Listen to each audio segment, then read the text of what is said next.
En tant que président de la configuration République centrafricaine de la Commission de consolidation de la paix, il me plaît de féliciter le représentant spécial du secrétaire général et chef de la MINUSCA, M. Mankeur Ndiaye, pour son exposé détaillé sur la situation en République centrafricaine et le remercier chaleureusement, ainsi que toute son équipe, pour leur accueil et leur soutien durant notre visite à Bangui du 11 au 14 février. Je voudrais également saisir cette occasion pour féliciter le général Badalonkay, qui est le chef de la composante militaire, dont, je crois, c'est la dernière réunion au Conseil de sécurité. Il a accompli sa mission avec brio, dévouement, professionnalisme. C'est ce que j'ai entendu à Bangui. Je voudrais lui dire que nous lui sommes très reconnaissants, parce que la mission à Bangui n'est pas des plus faciles. Monsieur le Président, un rapport détaillé de cette visite vous a été transmis ce matin. Par conséquent, je limiterai mon intervention à 3 éléments. Les élections.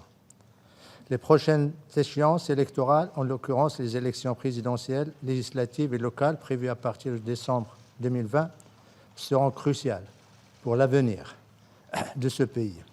L'ensemble de mes interlocuteurs, aussi bien son Excellence le Président de la République, le Premier ministre, que les membres du gouvernement, les représentants des institutions centrafricaines et ceux de la société civile, m'ont exprimé leur engagement unanime, ferme, pour la tenue d'élections libres, transparentes, crédibles et inclusives dans leur délai constitutionnel. Toutefois, aussi bien l'organisation que le succès de ces élections dépendront de plusieurs facteurs. Primo, le financement des élections est géré par le fonds du PNUD, qui estime le besoin à 41,8 millions de dollars. À ce jour, il manque près de 20 millions de dollars pour le financement. Je remercie l'Union européenne qui s'est engagée à débourser 17 millions de dollars, ainsi que le PNUD et le gouvernement centrafricain qui ont déboursé chacun 2 millions de dollars. Les préparatifs nécessaires à la bonne conduite des élections, tout en respectant le chronogramme établi par la Cour constitutionnelle, sont entamés mais nécessitent des fonds d'urgence. Aussi, j'ai l'intention de poursuivre mes démarches auprès des partenaires de la République centrafricaine pour les sensibiliser sur l'impératif de débloquer des fonds dans les plus brefs délais. J'ai également le plaisir d'annoncer que le Royaume du Maroc a l'intention de contribuer au financement de ces élections, comme ce fut le cas en 2015. Le montant de sa contribution sera annoncé incessamment. Secondo, lors de mes différents entretiens, j'ai insisté sur l'importance d'élections inclusives, encourageant le gouvernement à assurer la participation des déplacés internes et des réfugiés. Cet appel a été bien reçu par tous mes interlocuteurs, sans exception, qui se sont engagés à cet égard. Le souci d'inclusivité concerne également les femmes et les jeunes, qui ne sont pas suffisamment sensibilisés sur l'importance de ce processus. Cela se traduit par un faible taux d'enregistrement pour cette frange de la population, d'où l'importance des efforts de mobilisation. Tertio, la MINUSCA a finalisé un plan de sécurité pour les élections qui a été soumis aux autorités nationales. Au-delà des élections, la période post-électorale sera cruciale. Celle-ci devra également être suivie de près pour consolider les acquis obtenus. Deuxièmement, la mise en œuvre de l'accord pour la paix et la réconciliation en République centrafricaine. L'application de l'accord avance de manière résolue, malgré l'ampleur des dispositions encore en attente de mise en œuvre. En effet, l'ensemble des parties prenantes sont conscientes qu'il n'y a pas d'alternative à l'accord pour la paix et la réconciliation en République centrafricaine.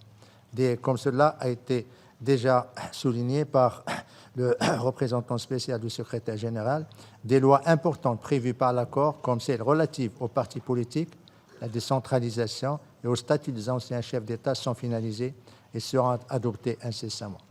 La politique sectorielle de la justice pour la période 2020-2024 a également été adoptée. La polarisation ethnique croissante, notamment entre les groupes armés, attisée par le recours à une rhétorique haineuse diffusée à travers les réseaux sociaux, la radio et la presse écrite, est devenu un facteur inquiétant de la volatilité de la situation sécuritaire. Conscient de cette problématique, la MINUSCA travaille en étroite collaboration avec le gouvernement pour désamorcer ce que je pourrais appeler cette bombe à retardement et appelle à l'apaisement et au respect scrupuleux de l'accord de paix. Pour ma part, en tant que président de la consolidation de la paix, j'ai soulevé cette question avec les plus hautes autorités de l'État qui m'ont fait part de leur assurance à cet égard. Je saisis cette occasion pour rendre un hommage particulier à la société civile centrafricaine, en particulier les représentants des jeunes et des femmes. Leur soif de paix et leur engagement méritent d'être soulignés. Il en va de même pour le Forum des femmes parlementaires. J'ai été très ému par le courage de ces femmes, élues, prêtes à prendre tous les risques en raison des nombreux barrages des groupes armés pour s'acquitter de leur mandat.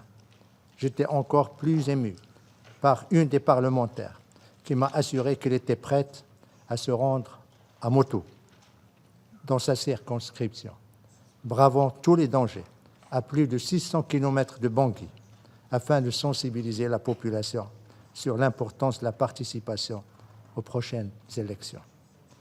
Troisièmement, le plan national de relèvement et de consolidation de la paix.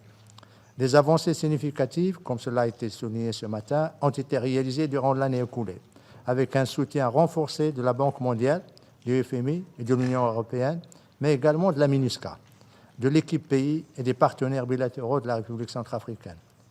Nous nous sommes penchés plus particulièrement sur l'aspect de l'état de droit, compte tenu de l'importance que revêt cette question pour la population. À cet égard, nous tenons à saluer le verdict de la Cour criminelle de Bangui, qui a condamné les miliciens de Bangassou pour leur exaction à l'encontre des populations civiles et plus particulièrement des casques bleus des Nations Unies. 2 des leaders ont été condamnés aux travaux forcés à perpétuité. Ce verdict démontre les progrès obtenus dans le renforcement de l'ensemble de la chaîne pénale en République centrafricaine. Pour sa part, la Cour pénale spéciale poursuit ses enquêtes avec pour objectif d'entamer les premiers procès début 2021, mais fait face également à des difficultés en termes de recrutement et de financement. Ces avancées doivent nous encourager à maintenir notre soutien politique, financier et institutionnel à la Cour pénale, ainsi qu'au système judiciaire dans son ensemble. À ce sujet, la loi créant la Commission Vérité, Justice et Réconciliation et Réparation a également été finalisée. Il faudrait s'assurer qu'elle ne permette pas l'impunité pour les graves violations des droits de l'homme.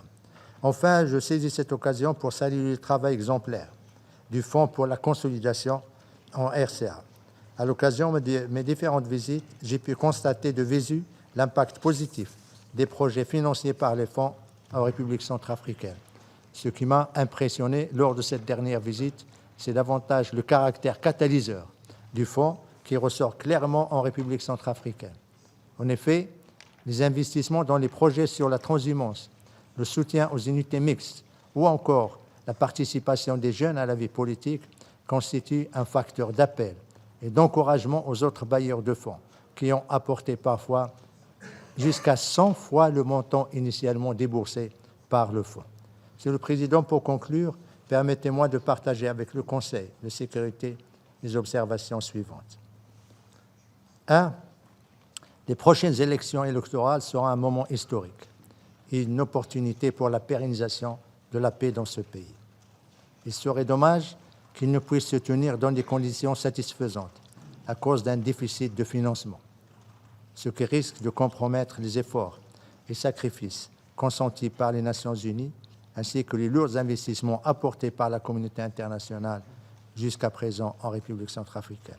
C'est pourquoi je joins mon appel à celui du représentant spécial du secrétaire général, mon frère Moncœur, pour lancer un appel à tous les pays et partenaires de la République centrafricaine afin d'apporter leur contribution en vue de boucler le budget dans les plus brefs délais possibles.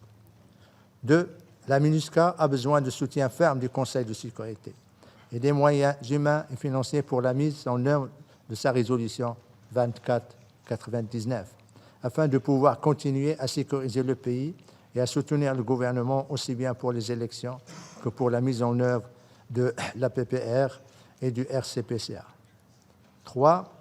Les mécanismes suivis en place le mécanisme de suivi en place, aussi pour la PPR que pour le RCPCA, sont très complexes et exercent une forte pression, je dirais une lourde pression sur le gouvernement dont les capacités sont limitées. Il serait donc opportun de réfléchir à simplifier les processus de suivi et d'optimiser davantage la coordination des partenaires en amont afin de soutenir les efforts du gouvernement de manière plus efficace et plus fluide. 4.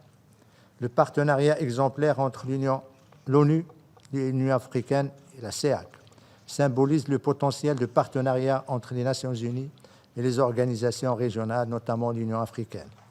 Il devrait à ce titre être érigé en modèle.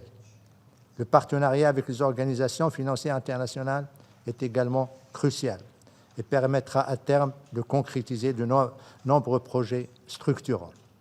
Enfin, j'aimerais lancer un message d'espoir et un appel à une mobilisation continue en faveur de la République centrafricaine. La communauté internationale a certes fait beaucoup pour ce pays, bien que la population ne ressente pas suffisamment les dividendes de la paix. Les bases d'un retour à la stabilité sont posées, mais à condition de maintenir le soutien actuel. Je suis confiant que le Conseil de sécurité continuera à accorder toute l'attention et tout l'appui politique à ce pays. Le peuple centrafricain, qui a tant souffert, aspire maintenant, légitimement, à la stabilité, à la paix, au développement et surtout à une vie meilleure. Je vous remercie, Monsieur le Président.